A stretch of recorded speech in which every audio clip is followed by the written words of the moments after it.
We agreed to do this interview only because we advocate for the animals. We've dedicated our lives to advocating for animals. We've taken in hundreds and hundreds of animals over the years, saved more than you can imagine. And sometimes it's a really sad situation where an animal has been so mistreated that there's not a whole lot you can do. But you love them and you care for them and you give them as much life. We're not into euthanizing. We have, I hope. I was told that he might have been euthanized by animal control. But we had a three-legged pony, very healthy, very sweet and wonderful. And we had a prosthesis for his leg, his fourth leg. And he was very happy. There was nothing wrong with his stump. We took it off, so he enjoyed being with three legs, and then sometimes he wanted to be on the fourth, so we put his prosthesis on. So some people that I was speaking to said that the prosthesis was attached by duct tape. You know, I don't know how it was attached. You have to have it attached in a way that you can remove it easily. The key factor, and it's really hard with prosthesis, especially with a large animal like that, to have a prosthetic company make it right.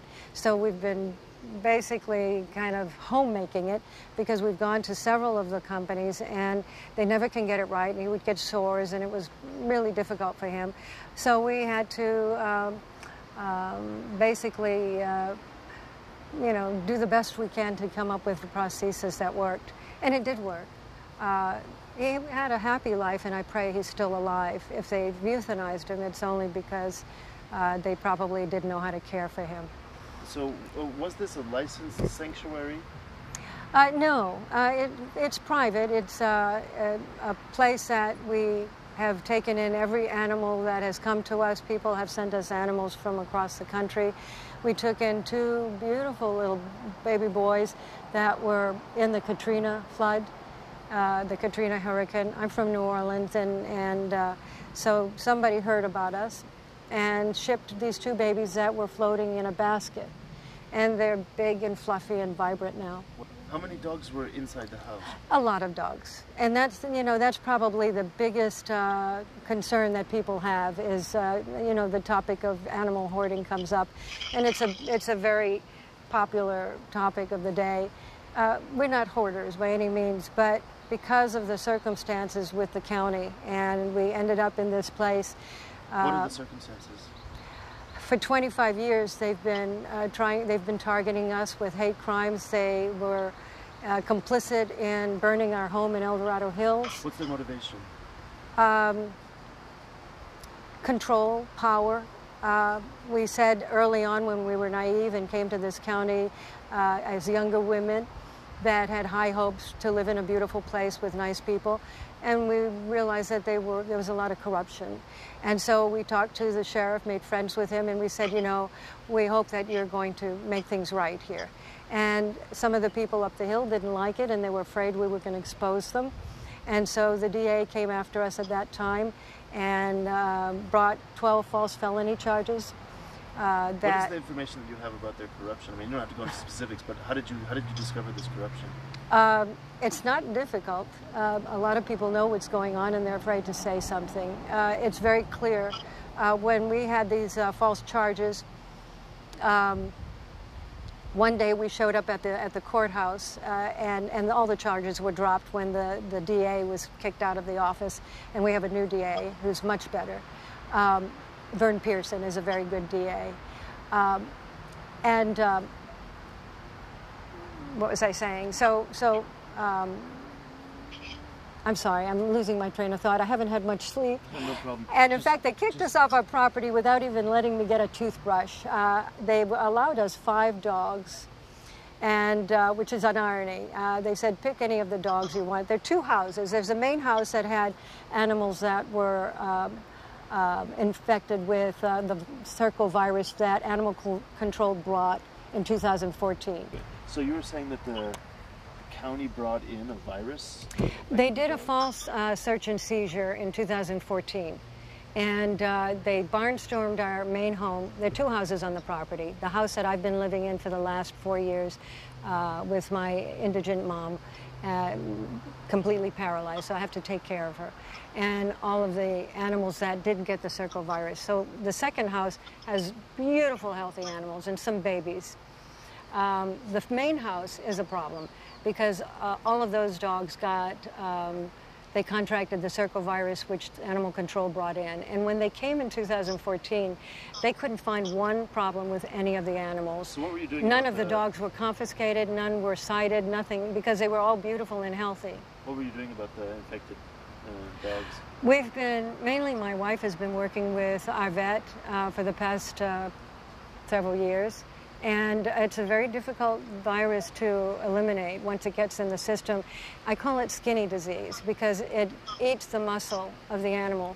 And so you vacillate, you gain weight, and then you get really skinny again where you look like you're malnourished. So you understand, and so the people understand. We grind up meat, premium beef, and we feed that with organic products and organic millet or brown rice, and we give them this mixture, and every dog, even our 15-pound dogs, we give them large bowls of it. And some of them can't gain a pound. You know, it doesn't matter how much they eat. Were the dogs allowed to out of their cages and allowed to roam around freely? Oh, multiple times a day. They have to be, otherwise how would they do their business? And they have to play, and they have to, so we had a yard, and they go out in groups. You have to be organized. When you have 100 dogs and you're in a shelter, because basically the main house is a shelter. It's uninhabitable. It's not really fit for human livability. And that's one of the problems we had with the people that kicked us out. We fought for 2 years not to let them take the property. And the reason was uninhabitability of the... They did nothing as landlords. So to me, we've got a legal issue against that because they kept us on a property with a main house that was uninhabitable, no water, electricity. It had 2 fires. So we were really worried about the dogs, and we were trying to figure out, you know, can we put a tent and get them out? And that was a challenge. And from the owners, they weren't allowing you into... There was another house on the property that had... there were 2 houses. The second house is mine. It's like a manufacturer mobile home. Oh, okay. And I bought it and fixed it up. It's got very nice appointments. And I have maybe 50, 60 dogs in there, and they're all in perfect shape. The house is immaculate because I have to keep it clean for my mom. And so all 3 of you were living in your house? My wife would sleep there and go to the main house to care for all the animals. Sometimes she'd sleep there as well if there was an issue. A lot of those dogs were under medical care, and not for anything that we did, but for the circovirus primarily. And the main house was the one that didn't have electricity or water, is what you're saying? Yes, it should be condemned. Okay. And that's no fault of ours. It was the previous owner that we were in a short sale, and then somehow it got foreclosed. It's a big fiasco. And then these people came in and they auctioned and won the bid. A lot of politics involved in it. And we had talked about just leaving, but very hard to leave when you have so many animals that are now with a circovirus. What do? I mean, how do you transport all these sick animals? So we kept thinking, okay, we've got to get them well, we've got to get them well.